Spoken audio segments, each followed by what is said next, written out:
The first time Nathan Brewer heard the phrase civil unrest patterns, he was standing in the checkout line at the hardware store on a Tuesday morning, holding a basket of weather stripping and a coffee that had gone cold an hour ago. The radio behind the counter was playing through the local news cycle. Fuel shortages spreading across 3 states, a warehouse fire in the nearest distribution hub, something about delayed truck routes and empty pharmacy shelves. The cashier, an older man with paint-stained hands, shook his head and muttered that people were getting nervous, that it always started this way before things went sideways. Nathan paid in cash, folded the receipt into his wallet next to a photo of his daughter's school picture, and walked out into a parking lot that looked exactly the same as it had the day before. His house sat 4 miles outside the county line, far enough from the main roads to feel private, but close enough that the occasional siren still reached them on quiet nights. It was a modest 2-story structure his grandfather had built in the 70s, solid framing and thick walls, the kind of place you could raise a family in without worrying about every creak and rattle. His wife, Carla, worked as a paralegal downtown and drove home each evening with updates from the courthouse gossip mill. His 2 kids, 12 and 9, argued over video games in the den and left their shoes in a trail from the front door to the kitchen.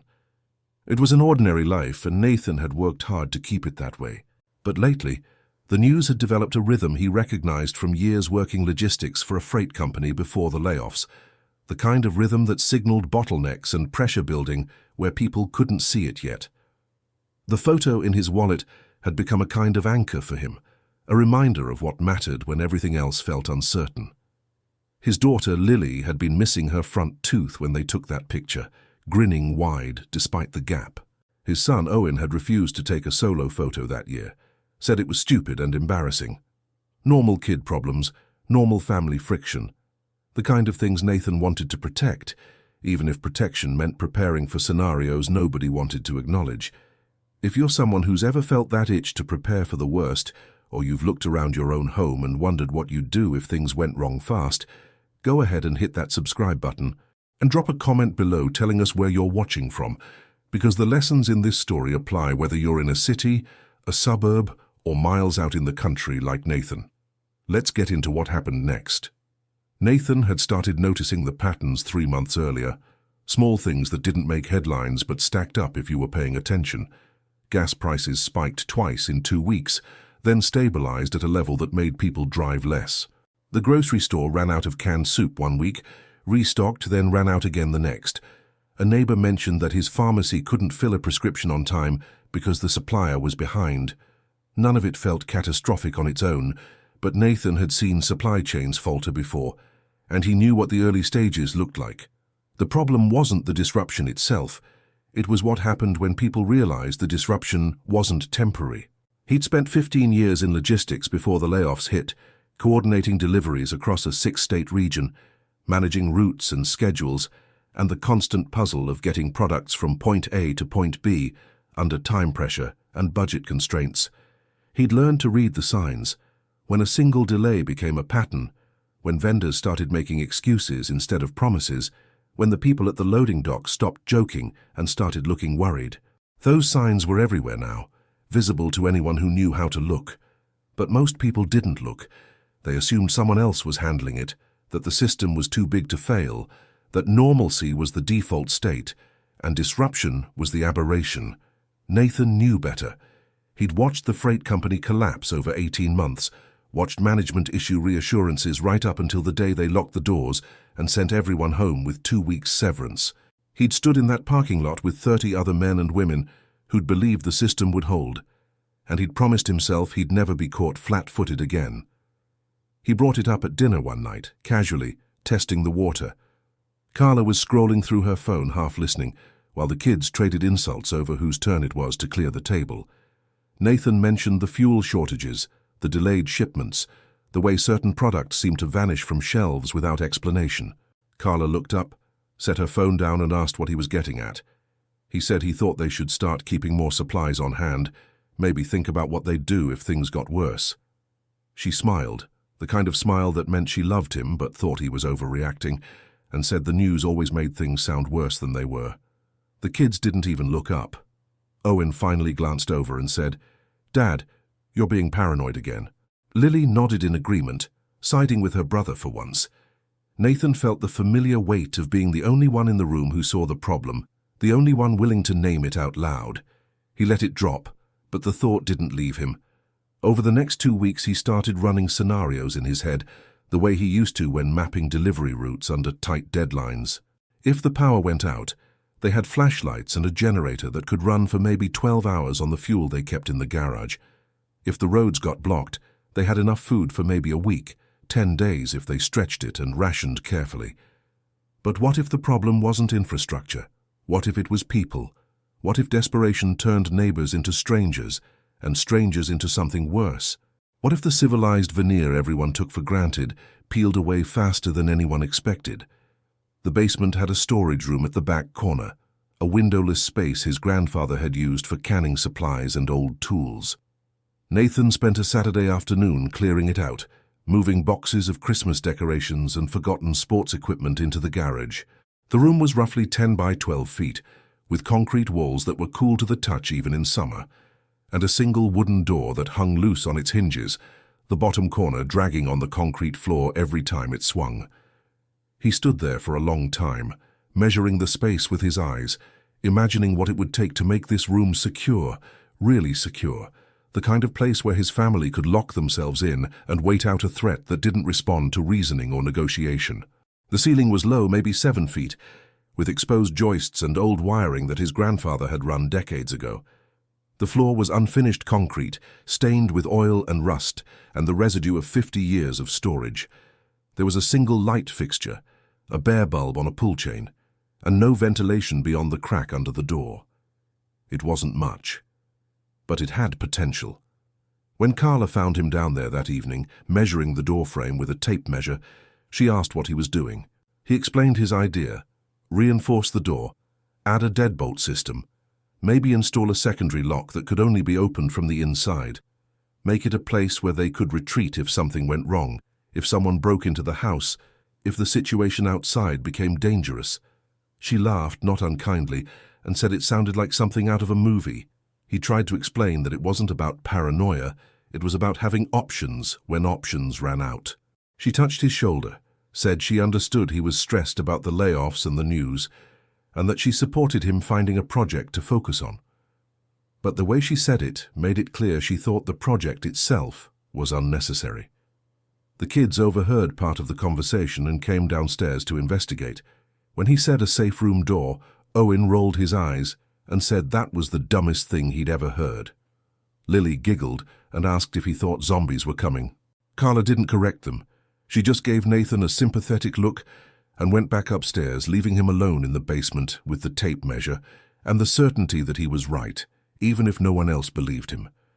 Nathan felt the weight of their skepticism settle over him like a coat he couldn't take off.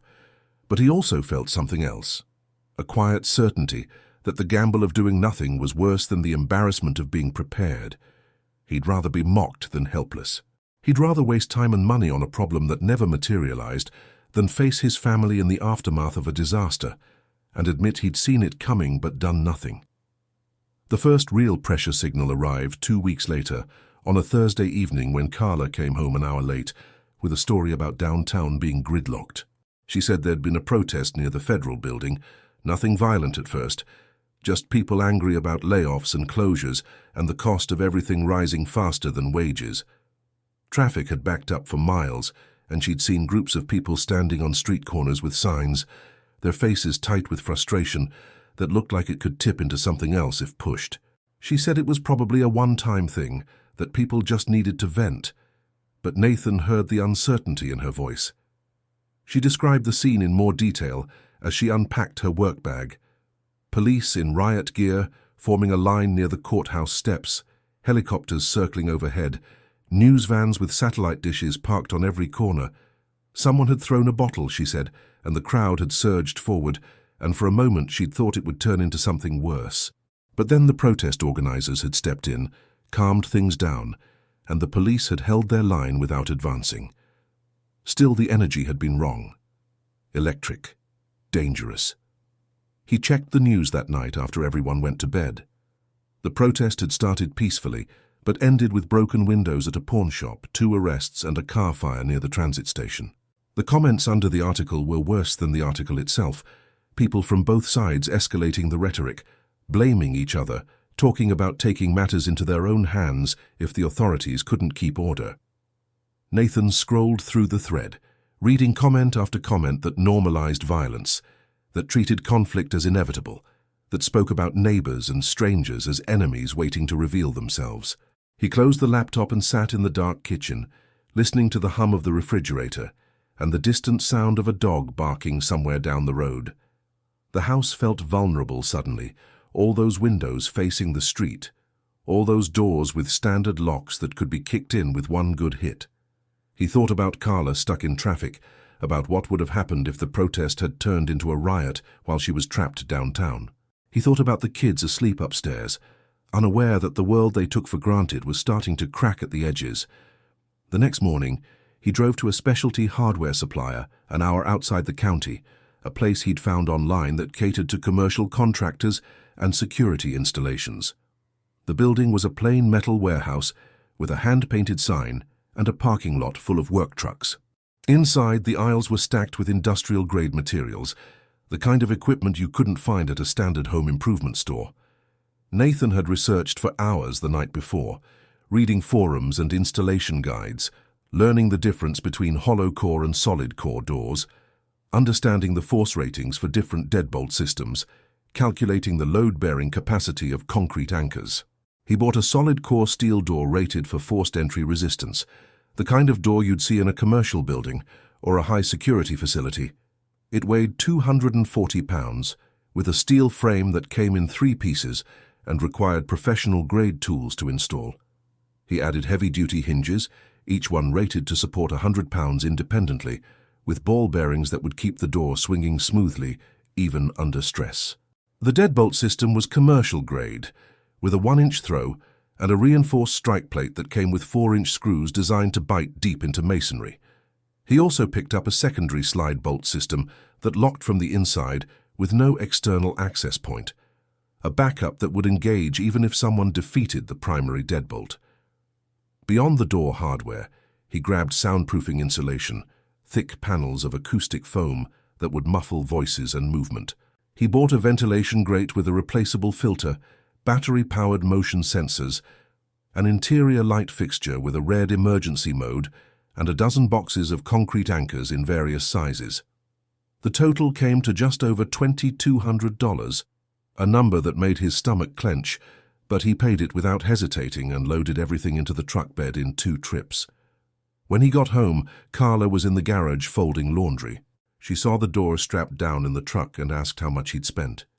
He told her. Her face went through several expressions in quick succession: surprise, frustration, resignation.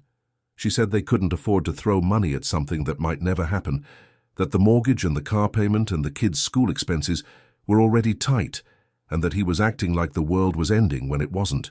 He said he hoped she was right, but that if she was wrong, he wanted to make sure they had a way to protect themselves. She walked back into the house without another word, the laundry basket balanced on her hip. Owen watched from the driveway, arms crossed, and said it was weird that his dad was building a panic room like some kind of doomsday prepper. Nathan almost snapped back, almost said something about how easy it was to mock preparation when you'd never faced real danger. But he swallowed it and focused on unloading the door instead. He'd rather be mocked than helpless. He'd rather endure his son's judgment now than face his blame later. The build took 3 weekends, and every spare evening Nathan could carve out of his schedule.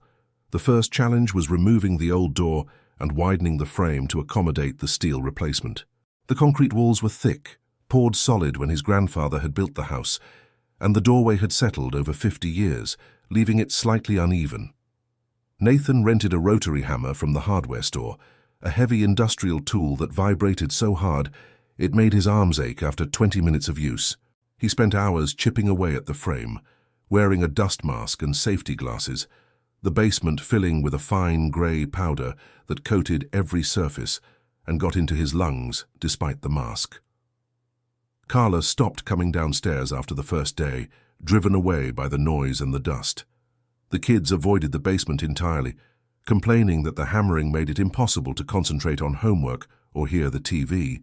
Nathan worked alone, measuring and remeasuring, checking the level every few minutes, determined to get the frame perfectly square so the door would hang true. The concrete resisted him at every step. The rotary hammer bit into it slowly, throwing chips and dust, the bit overheating every half hour and requiring breaks to cool down. Nathan's hands blistered inside his work gloves, and his lower back seized up from hunching over the drill. By the end of the first weekend, he'd widened the frame by 3 inches on each side and removed maybe half the material he needed to clear. His whole body hurt, and he'd barely started. The second weekend, he finished preparing the frame and began the actual installation. The steel door frame came in 3 pieces, 2 vertical jambs and a horizontal header. Each piece had to be anchored into the concrete with bolts that required precision drilling. Nathan marked each hole location with a pencil, double-checked his measurements, then drilled pilot holes with a masonry bit. The concrete fought him, the drill binding up twice and nearly twisting out of his grip. He had to stop and sharpen the bit, then start again, sweating despite the basement's coolness. Once the frame was in place, shimmed and leveled and verified with a 4-foot level in multiple directions, he drilled the final anchor holes and drove the bolts home. Each bolt was 3/8 of an inch thick and 4 inches long, sinking deep into the concrete until the threads bit and held. He torqued them down carefully, feeling the frame compress slightly as it locked into the surrounding masonry. When he was done, he grabbed the frame with both hands and tried to shake it. It didn't move, solid as if it had been there since the house was built. The door itself weighed over 200 pounds, too heavy for one person to lift and position safely. Nathan rigged a temporary support system using a hydraulic jack and wooden braces, raising the door inch by inch until it was level with the hinges. He'd chosen continuous hinges, the kind that ran the full height of the door rather than 3 separate hinges, because they distributed the weight evenly and eliminated weak points. Installing them required patience and precision. Each hinge had 12 mounting holes, 6 on the door side and 6 on the frame side. Nathan drilled each hole individually, threaded each screw by hand at first to avoid cross-threading, then used a drill on low speed to drive them flush. His back ached, his hands blistered, and more than once he wondered if Carla was right, if he was pouring time and money into a problem that existed only in his head. But then he'd remember the protest downtown, the broken windows, the comments online about taking matters into their own hands. He'd think about his kids asleep upstairs, vulnerable, trusting that he'd keep them safe. And he'd go back to drilling. The deadbolt installation was straightforward, but required precision. The bolt mechanism mounted on the interior side of the door, with a thumb turn that allowed it to be locked and unlocked from inside without a key. The exterior side had only a smooth plate, no keyhole, no access point. If someone was outside the door, they had no way to manipulate the lock directly. They'd have to defeat the bolt itself, a 1-inch steel cylinder that extended into the strike plate when engaged. The strike plate was the critical component. Nathan had seen plenty of home burglaries during his years coordinating deliveries to damaged properties, and he knew that most forced entries happened because the strike plate failed. The standard plates that came with residential deadbolts were held in place by 2 3/4-inch screws that bit into the door frame, not the structure behind it. One good kick, and the screws pulled out. The strike plate came loose, and the deadbolt had nothing to engage with. Nathan's strike plate was different. It was a steel box that wrapped around the bolt hole, extending 3 inches into the concrete wall. He had to chisel out a recess to fit it, then drill 4 holes that went deep into the masonry. The bolts he used were 4 inches long, 1/2 inch diameter, with expansion anchors that opened up inside the concrete once they were driven home. When he tested the assembly, pulling on the door as hard as he could with the deadbolt engaged, nothing moved. The bolt held firm, the strike plate didn't flex, and the door felt like part of the wall. The secondary slide bolt system went in next, mounted near the top of the door on the interior side. It was simple, mechanical, impossible to pick because there was no lock to pick. Just a steel bar that slid sideways into a bracket mounted on the frame. When engaged, it added another layer of security that required a separate defeat, forcing an intruder to deal with 2 independent locking systems. If they somehow bypassed the deadbolt, they'd still have to contend with the slide bolt. And if they were making that much noise, that much effort, they'd attract attention. By the end of the second weekend, the door was functional. Nathan tested it repeatedly, opening and closing it, engaging and disengaging the locks, checking for binding or misalignment. The door swung smoothly, the hinges were silent, and both locks engaged with a solid mechanical click that felt final. But the room itself still needed work. Sound was the next concern. If they were hiding inside, they needed to minimize the chance that someone outside would hear them breathing, talking, moving around. The concrete walls helped, but the door was hollow steel, and sound could travel through it. Nathan installed acoustic foam panels on the interior surface of the door, cutting them to fit around the lock mechanisms and the thumb turn. Then he lined the interior walls with additional foam, covering as much surface area as possible without blocking the ventilation. The ventilation grate went in near the ceiling, angled so it drew air from the basement, but couldn't be seen easily from outside the room. Nathan installed a replaceable filter to keep dust out and added a mesh screen that would prevent anything from being pushed through the grate from the outside. It wasn't perfect, but it would allow air circulation while maintaining security. Lighting was the final piece. He installed an LED fixture with 2 modes, normal white light and a red emergency mode that would preserve night vision while still allowing them to see inside the room. The fixture ran on batteries, independent of the house electrical system, so it would work even if the power was cut. He tested it a dozen times, switching between modes, checking the battery level indicator, making sure it was reliable. By the end of the 3rd weekend, the room was finished. Nathan stood in the doorway, looking at the space he'd created. It wasn't glamorous, it was a concrete box with a steel door, a few shelves stocked with water and non-perishable food, a first aid kit, a battery-powered radio, and blankets folded in the corner. The air smelled like concrete dust and new metal. The foam panels on the walls gave it a strange, muted quality, like sound couldn't escape even if it wanted to. But it was solid, it was real, and it was ready. Carla walked down the stairs that evening, carrying a basket of clean towels she needed to store in the cabinet near the washer. She glanced at the new door, shook her head, and said she hoped he felt better now that he'd finished his project. He said he did. She said good, maybe now he could relax and stop worrying about things that weren't going to happen. He didn't argue. He just locked the door from the inside, tested the deadbolt one more time, felt the bolt slide home with that solid click, and knew he'd done everything he could. The principle behind a secure room isn't complicated, but it's often misunderstood. Most people think safety comes from hiding, from being invisible or undetectable, but in a real crisis, invisibility only works until someone decides to search every room, every closet, every basement corner. True security comes from creating a physical barrier that's too costly to breach, that forces an aggressor to make noise, take time, and expend effort that might attract attention or give defenders a chance to respond. The steel door Nathan installed wasn't designed to be impenetrable. No residential door could withstand a determined attacker with power tools and unlimited time. But it didn't need to be impenetrable. It needed to be prohibitively difficult to get through quickly and quietly. The deadbolt alone could withstand over 1,500 pounds of force before the bolt began to deform. The strike plate, anchored deep into the concrete, could handle even more. An attacker would need a battering ram or a hydraulic spreader, tools that were heavy, noisy, and slow to deploy. The secondary slide bolt added another layer of complexity. Even if someone defeated the deadbolt, they'd still have to deal with the slide bolt, which was mounted in a different location and required a separate defeat strategy.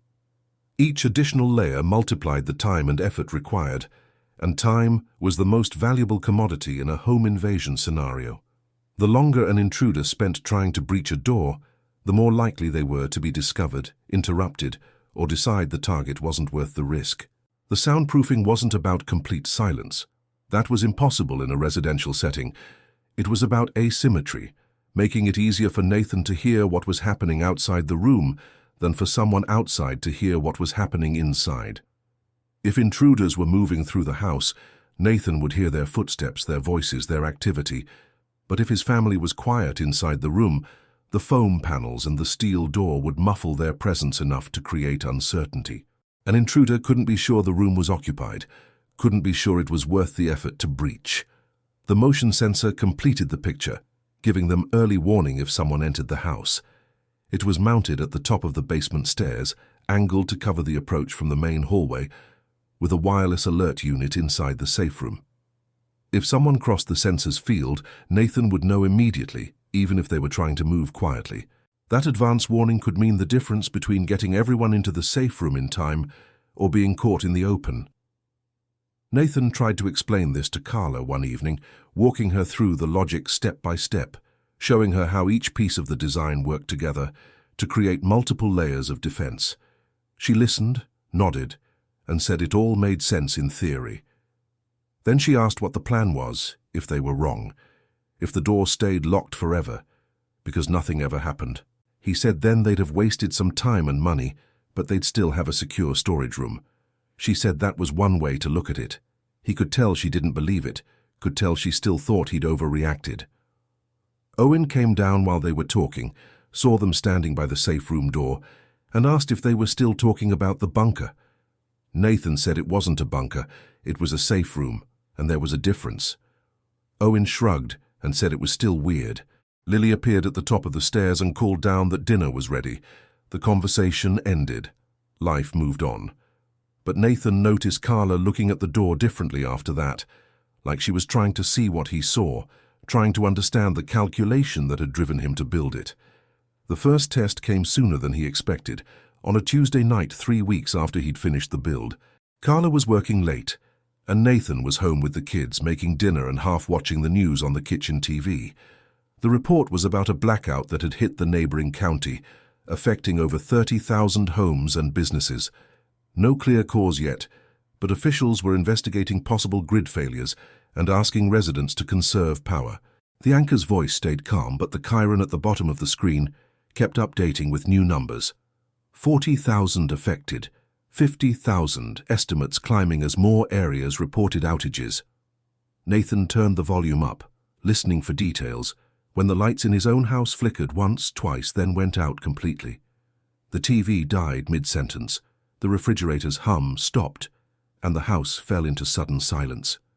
The kids shouted from the den, asking what happened. Nathan grabbed the flashlight from the drawer and told them to stay put. He checked the breaker box in the garage, but everything looked normal. No tripped breakers, no obvious problems.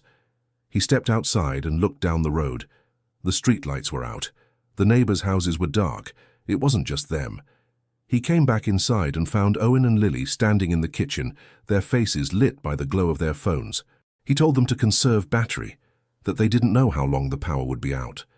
Owen asked if they should just go to bed. Nathan said no, they needed to stay together, stay alert. Lily asked why, and he said because blackouts could cause problems, that sometimes people did stupid things when the lights went out. He gathered supplies, the flashlight, the battery-powered radio from the garage, bottles of water, the bag of granola bars from the pantry. He told the kids to grab blankets from their rooms and meet him in the basement. Owen protested, said he'd rather just stay in his room. Nathan's voice went flat and hard, in a way that left no room for argument. Basement. Now. They moved downstairs, the flashlight beam bouncing off walls and casting long shadows. Nathan unlocked the safe room door and ushered them inside. Owen asked why they had to sit in the creepy basement when they could just stay upstairs with candles. Nathan said it was safer down here, that if the blackout caused problems elsewhere, they'd be better off being prepared. Lily asked what kind of problems. He said he didn't know, that he hoped nothing, but that this was what the room was for. They sat in the dark, the red emergency light casting everything in a dim crimson glow that made their faces look strange and unfamiliar. Nathan turned on the radio, adjusted the dial until he found the local news station. The anchor was reading updates. The blackout was spreading, now affecting 3 counties, over 100,000 people without power. Officials were urging people to stay calm, to avoid unnecessary travel, to check on neighbors. The cause was still under investigation, but preliminary reports suggested a failure at a major substation. Then came a report that made Nathan's stomach tighten. A grocery store being broken into on the east side of the county, people taking advantage of the darkness and the confusion. Police were responding, but were stretched thin due to the scale of the outage and multiple calls coming in simultaneously. Another report followed. Crowds gathering near a gas station where a tanker truck was making a late-night delivery, people trying to fuel up before the pumps went offline. The station owner had called for police backup, worried the crowd would turn into a mob. Owen shifted uncomfortably on the concrete floor, leaning against one of the supply shelves. He asked how long they had to stay down here. Nathan said until the power came back on, or until he was sure it was safe to go back upstairs. Lily pulled her blanket tighter around her shoulders and asked if people were really breaking into stores. Nathan said yes, some people were, that fear made people do things they wouldn't normally do. The radio continued cycling through updates. More stores broken into, a fire reported at a strip mall, cause unknown. Police issuing warnings to stay indoors, lock doors, avoid confrontation. The anchor's voice remained professional, but Nathan could hear the strain underneath, the awareness that the situation was escalating faster than anyone had expected. Carla called his phone an hour into the blackout. She was stuck at the office, the elevators were offline, and security had told everyone to stay put until power was restored. Nathan said they were fine, that they were in the safe room, that he'd keep the kids safe until she got home. She said okay, said to call her if anything changed. Her voice carried an edge of worry that hadn't been there before. The power came back on 2 hours after it had gone out. The lights upstairs flickered to life, the refrigerator resumed its hum, and the radio announced that service was being restored in stages. The kids immediately wanted to go back upstairs, back to their screens and their normal routines. Nathan made them wait another hour, listening to the final radio updates. The blackout had lasted 4 hours in total at its peak. 7 stores had been looted. Police had made 18 arrests. 2 fires were still being investigated. Everything was under control now, the reporter said, but it had been close. When Nathan finally let them go back upstairs, Owen admitted the safe room had been kind of cool, that sitting in the dark with the radio had felt like they were in a spy movie or something. But then he shrugged and said it was probably a waste, since nothing really happened to them. Lily just wanted to get back to her tablet. When Carla got home an hour later, Nathan told her what had happened, described the reports of looting and the crowds at the gas station. She said she'd been stuck at the office the whole time, that she'd heard sirens but hadn't known how bad it was. He asked if she understood now why he'd built the room. She said she understood he'd been cautious and that she was glad everyone was safe. But he could tell from her expression that she still saw it as an overreaction, that she'd already started writing it off as an isolated incident that proved nothing. His son came down later that night, found Nathan checking the safe room locks and restocking the supplies he'd used. Owen said it had actually been kind of cool being prepared like that. Then he asked if Nathan really thought something worse could happen. Nathan said he hoped not, but that the blackout had shown how fast things could change, how quickly order could break down when systems failed. Owen nodded, processing, then went back upstairs without another word. Nathan stood alone in the basement, hand on the deadbolt, knowing the blackout had been a warning shot. They'd been safe this time, but the test had been incomplete. The door hadn't been challenged, the locks hadn't been tested, and his family still didn't fully understand what could happen when people got desperate. He hoped they'd never have to learn. But the hope felt thinner now, more fragile, like paper stretched tight over a frame that could tear at any moment. The main event arrived 4 weeks later, on a Friday night in late September. The temperature had dropped unseasonably fast, and a cold front was pushing through the region, bringing with it reports of early frost and supply disruptions for heating fuel. The news had been escalating all week. Another protest downtown, this one larger and angrier than the first, followed by reports of vandalism and clashes with police. A sporting goods store had its windows smashed and its inventory looted. A police car was overturned and set on fire. The images on the news looked like scenes from a different country, not the quiet county where Nathan had raised his family. The governor had issued a statement urging calm and promising swift action, but Nathan could read between the lines. Swift action meant crackdowns, and crackdowns meant escalation, and escalation meant people would start looking for softer targets away from the police presence downtown. The outlying areas, the residential neighborhoods where families lived and kept their valuables, where there were no cameras and no patrol cars and no witnesses. Carla was supposed to work late that Friday, but she called at 6 to say the office was closing early because of concerns about safety downtown. She'd be home in an hour. Nathan made dinner, moving through the familiar motions of cooking while his mind ran through scenarios. He checked the safe room one more time. Water, food, first aid kit, radio, blankets, everything in place. He tested the motion sensor, watched the alert unit light up when he walked through the field. He checked the deadbolt, the slide bolt, the hinges. All solid. The kids were in their rooms, oblivious. Owen playing a video game with headphones on, and Lily watching something on her tablet. Nathan called them down for dinner, and they ate together at the kitchen table, talking about nothing important. A test at school, a friend's birthday party, weekend plans. Normal family conversation that felt surreal given what Nathan had been watching on the news. Carla got home at 7, looking tired and tense. She said the drive had been stressful, that there were more police out than usual, that she'd seen groups of people gathered on street corners in ways that felt wrong. Nathan asked what she meant by wrong. She struggled to put it into words, finally saying it was the body language, the way they were standing, like they were waiting for something or planning something. He nodded. He knew exactly what she meant. The first sign came at 8:30. Nathan was washing dishes when he heard a car engine outside, louder than usual, the aggressive rumble of a modified exhaust. Then voices, multiple voices, carrying an edge that made him stop and listen. Not neighborhood voices, not the friendly chatter of people walking dogs or talking on phones. Voices that had a sharpness to them, a tension that put his instincts on alert. He dried his hands and walked to the front window, staying to the side so he could see out without being silhouetted. A pickup truck was parked across the street, its headlights off but the engine still running. 3 men stood in the road, talking, gesturing toward the houses. One of them pointed at Nathan's driveway. Another one laughed, a harsh sound that carried in the cold air. They weren't dressed like neighbors. They wore heavy jackets and dark clothing, and one of them was carrying something that looked like a crowbar. Nathan stepped back from the window, heart rate spiking. Carla came into the living room, saw his expression and asked what was wrong. He said there were people outside, strangers, that something felt off. She moved to the window, looked out, and said they were probably just lost or having car trouble. He said maybe, but he wanted to get everyone downstairs just in case.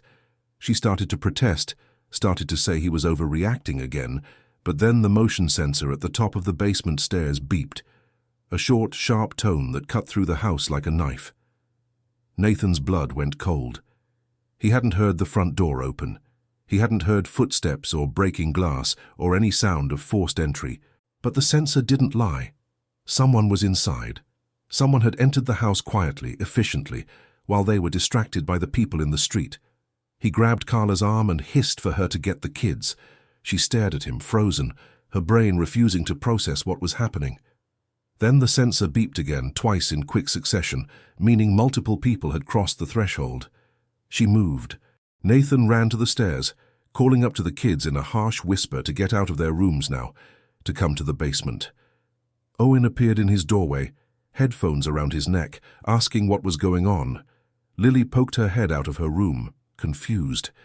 Carla pushed past Nathan and grabbed both of them, her paralegal training kicking in, the part of her that worked in crisis mode at the courthouse suddenly engaged.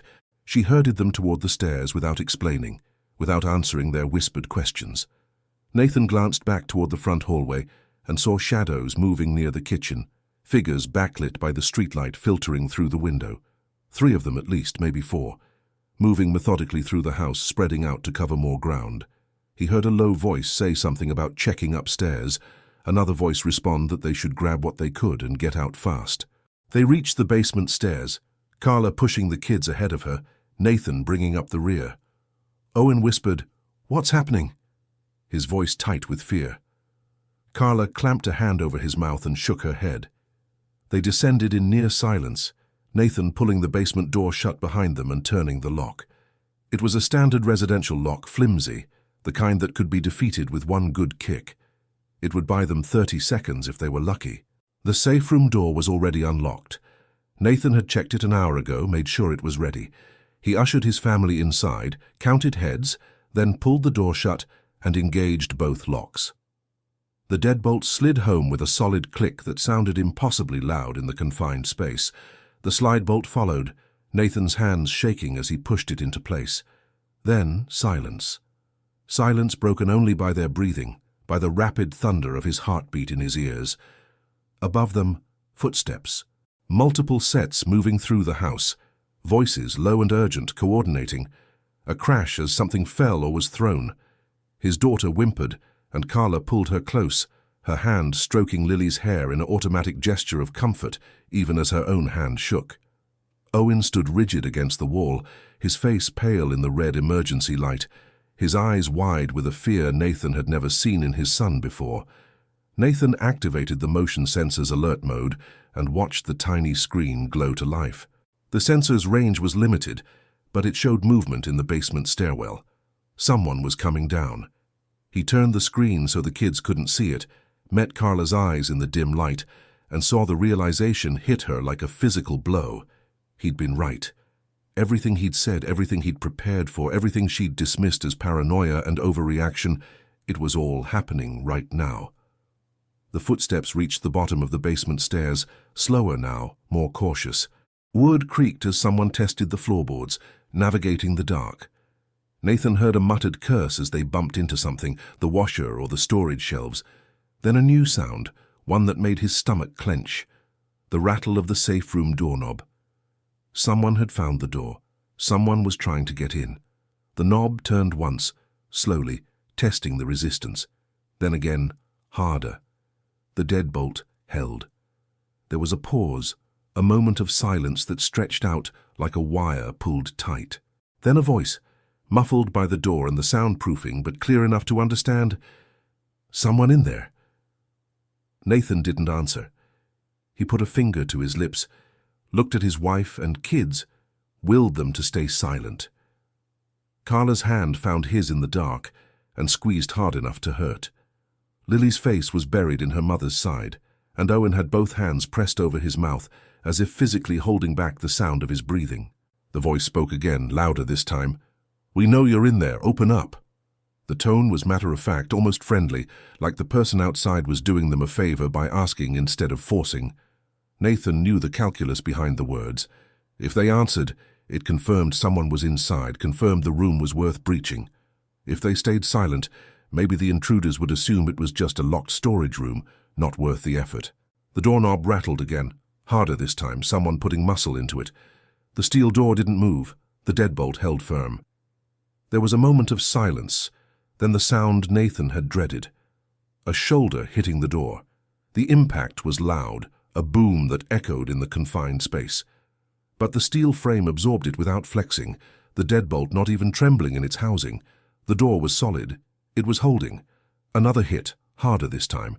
The person outside was putting their full weight into it, trying to break through by sheer force. The door didn't budge. A third hit, accompanied by a grunt of effort and pain. Still nothing. The door might as well have been part of the wall.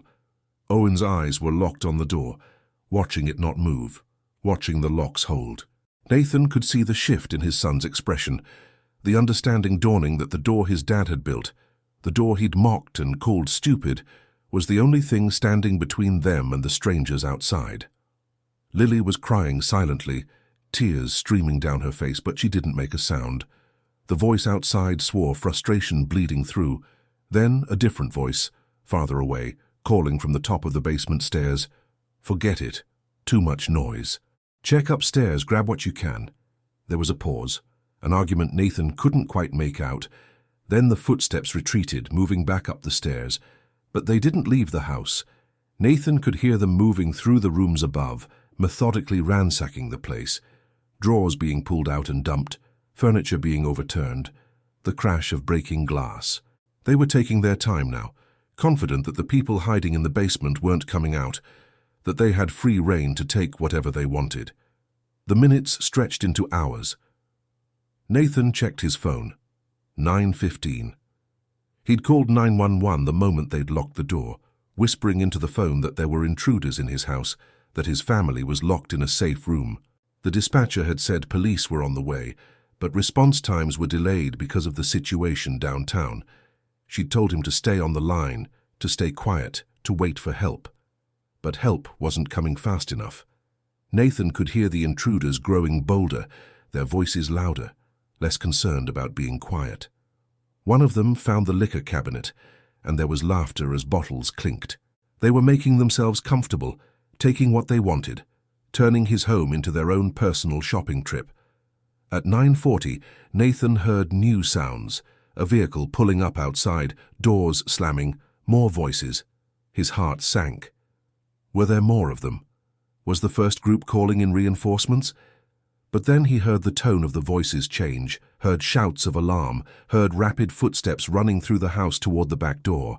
The 911 dispatcher said police were on scene, said to stay put until officers confirmed the house was clear. Nathan heard commands being shouted upstairs, heard the heavy footsteps of officers moving through the house, heard the crackle of police radios.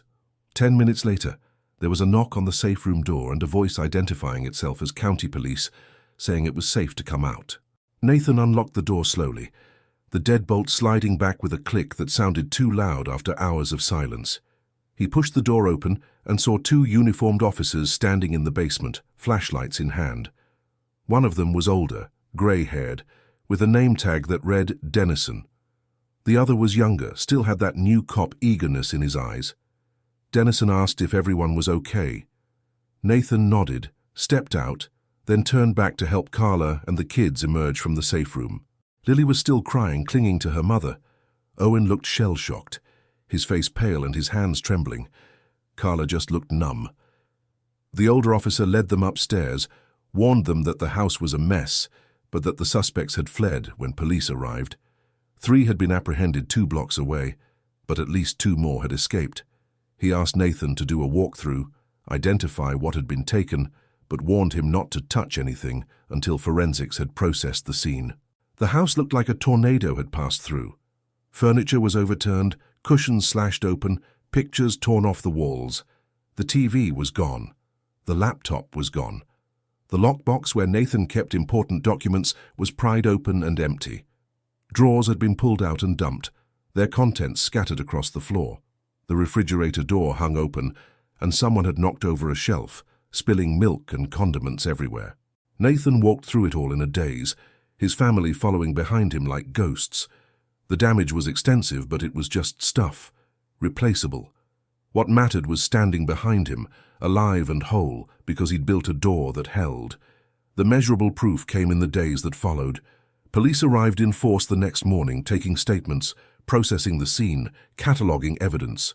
Detective Alvarez, a woman in her 40s with sharp eyes and a no-nonsense demeanor, conducted the interviews. She asked Nathan to walk her through the timeline.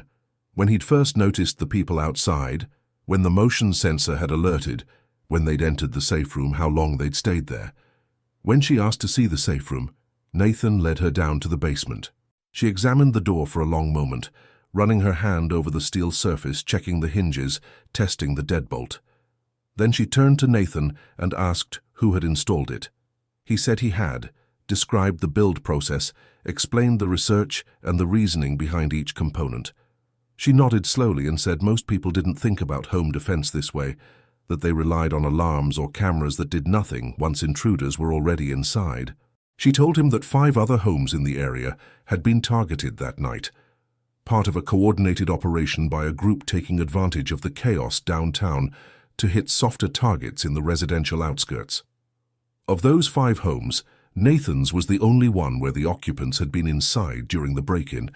The Hendersons, 3 streets over, had fled to relatives when they heard about the downtown riots. The Pratts had been out of town for the weekend. The Sullivans had been home but had hidden in their bedroom closet, and the intruders had found them. Mr. Sullivan was hospitalized with a concussion and 3 broken ribs. Mrs. Sullivan had been treated for shock. Detective Alvarez said Nathan's safe room had likely saved his family from a similar outcome or worse. The suspects they'd apprehended were part of a larger group, 6 or 7 members total, who'd been watching neighborhoods for weeks, identifying targets, planning their routes. They'd specifically chosen homes that looked vulnerable, that had standard locks and no visible security measures. Nathan's house had fit that profile from the outside, but the safe room had changed the equation. She walked around the door one more time, examining the strike plate installation, the depth of the anchor bolts, the continuous hinges. Then she asked if Nathan had ever done security work professionally. He said no, just logistics. but that he'd learned to think through systems and failure points.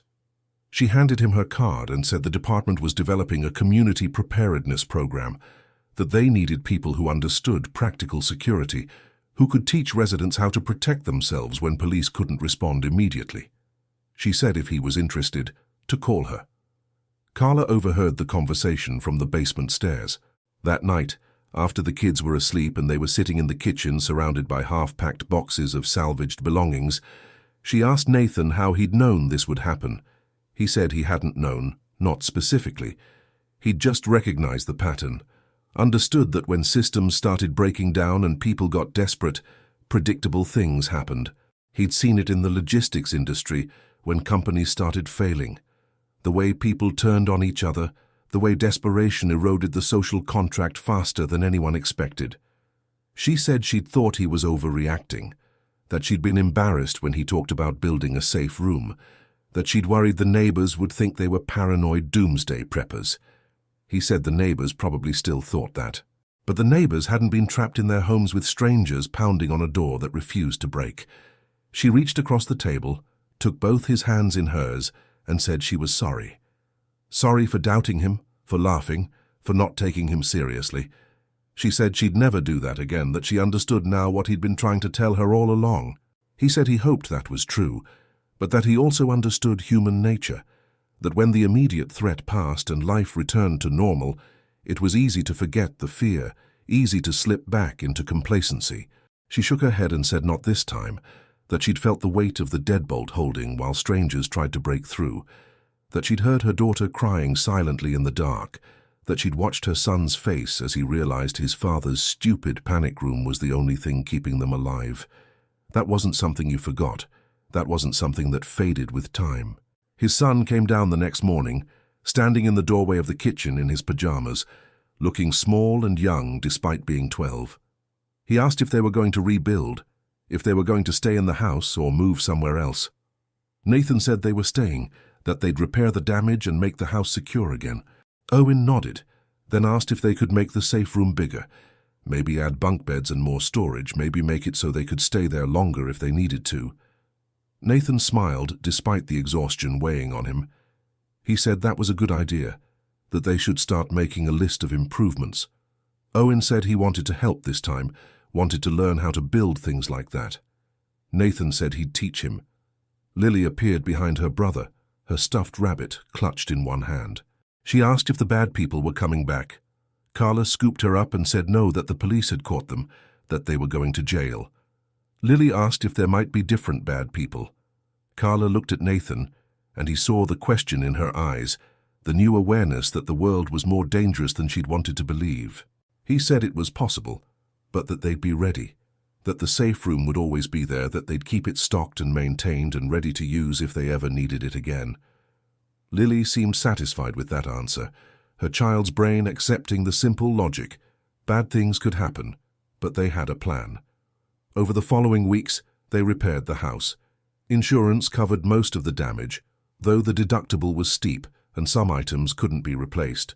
Nathan upgraded the entry point security, installing commercial-grade locks on all the exterior doors, adding security film to the first-floor windows, mounting motion sensor lights around the perimeter.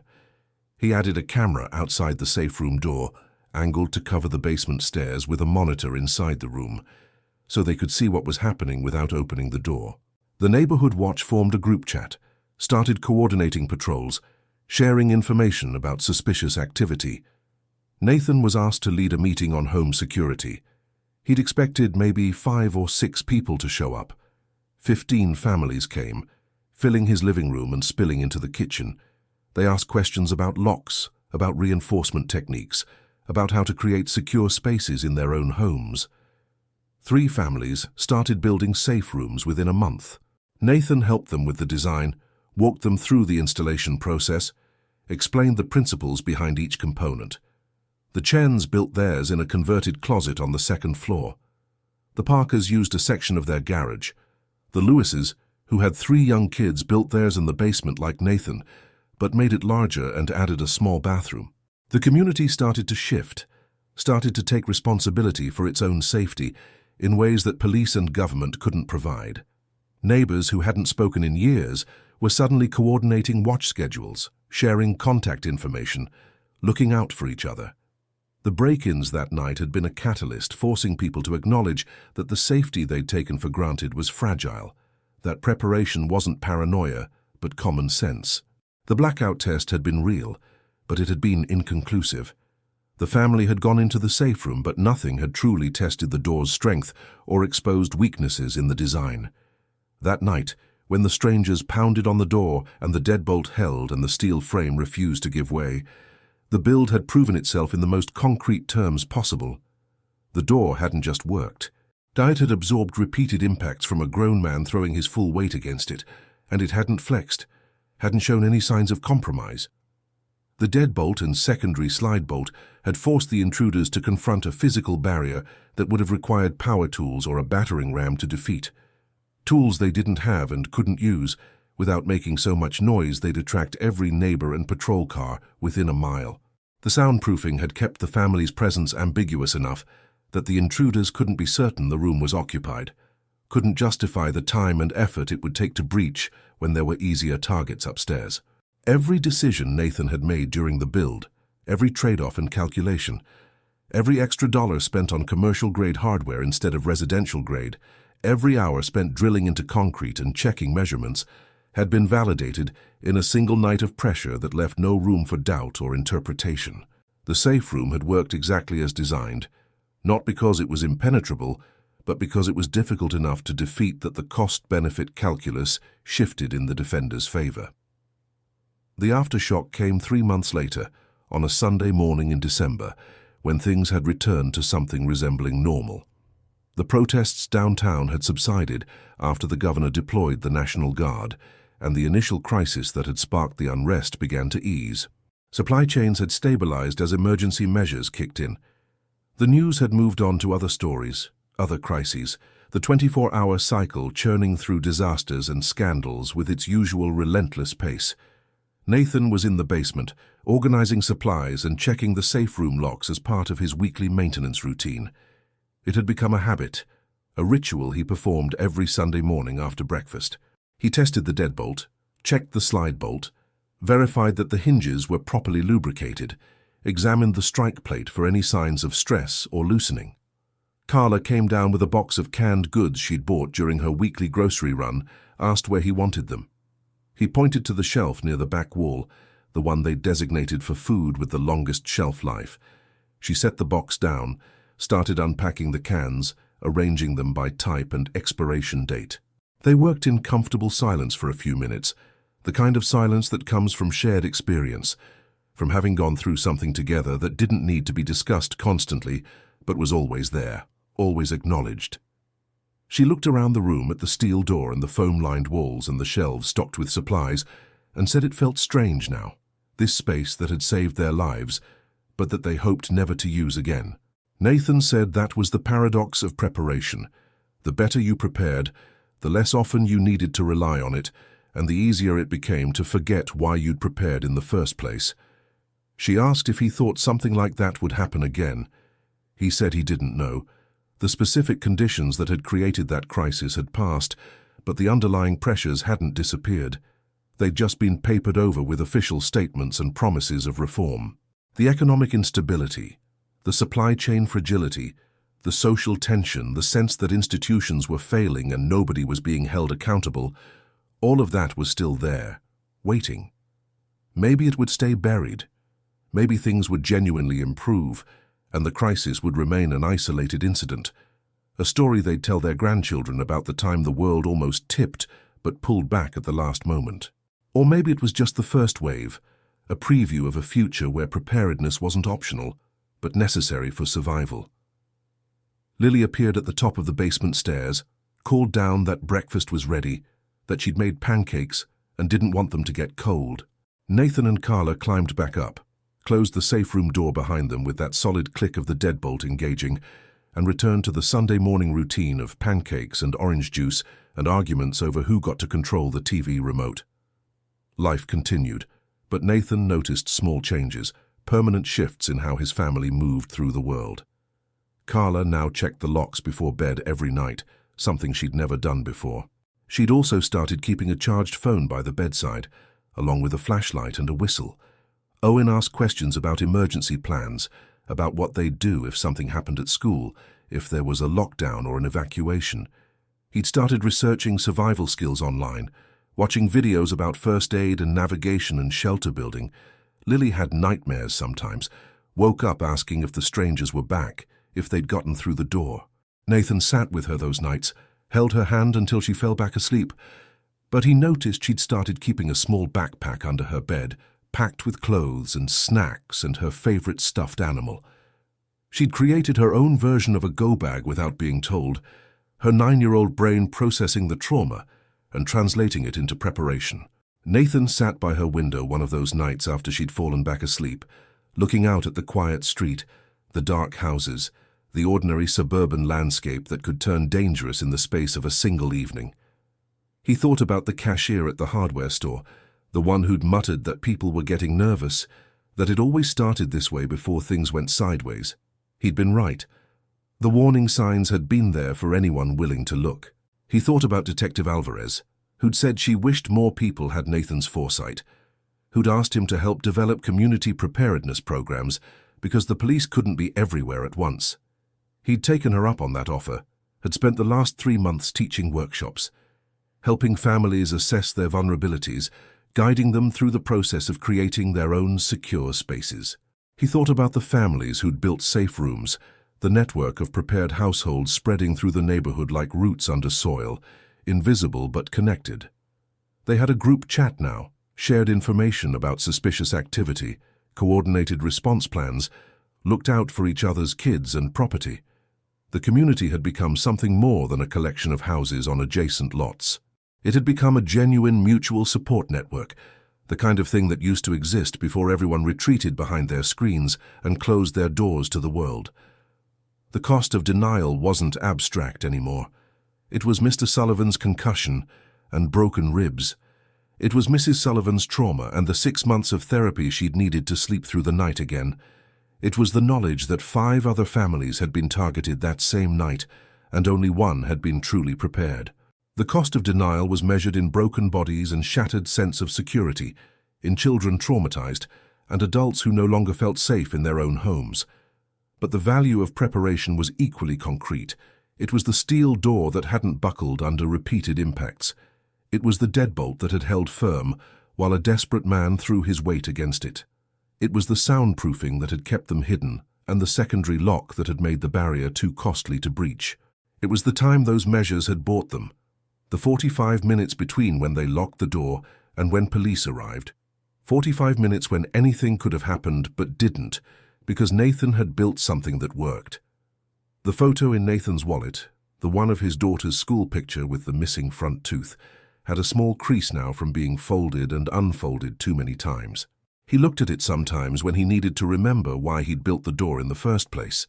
Not because he wanted to be right, not because he enjoyed being validated or having his family apologize for doubting him, but because being wrong would have meant failing the people in that photo, and that was a risk he'd never been willing to take. The world outside kept turning. The news cycled through new crises, new tensions, new warnings that things might tip again. Nathan kept the safe room stocked, kept the locks oiled, kept the motion sensor batteries fresh, kept the emergency supplies rotated so nothing expired. He didn't talk about it much outside the preparedness workshops, didn't advertise his security measures to strangers. But when neighbors asked, when friends wondered how he'd known to prepare, he gave them the same answer every time. You don't prepare because you know disaster is coming. You prepare because you know it might, and that distinction, that small shift in thinking, was what separated the people who survived from the people who didn't. The last time Nathan checked the safe room before writing this down, it was a Tuesday morning in early December, 4 months after the break-in. Everything was in order. The door was solid, the hinges moved smoothly, the locks engaged with that satisfying mechanical click that meant they were properly aligned and ready. The supplies were fresh, the water bottles rotated, the first aid kit restocked. The radio batteries were charged, the camera was recording, everything was ready. He stood there for a moment, hand on the deadbolt, feeling the weight of the steel door and the quiet certainty that he'd made the right choice. Not just in building the room, but in trusting his instincts when everyone around him said he was wrong, in preparing for a threat that seemed distant and unlikely until it wasn't. He'd been called paranoid, mocked, laughed at by the people he loved most. But when the test came, when the moment arrived that separated preparation from regret, the door had held. His family never laughed at him again. They'd learned what he'd known all along, that safety isn't a guarantee, it's a choice, that preparation isn't paranoia, it's responsibility, that the line between survival and disaster is often as simple as a door that holds when everything else is falling apart. Nathan locked the safe room from the outside, climbed back upstairs to the sound of his kids arguing over breakfast and his wife making coffee, and returned to the ordinary rhythm of a life that had been tested and had held. The door was ready. The family was ready. And if the world came knocking again with chaos and desperation in its hands, they'd be ready for that too.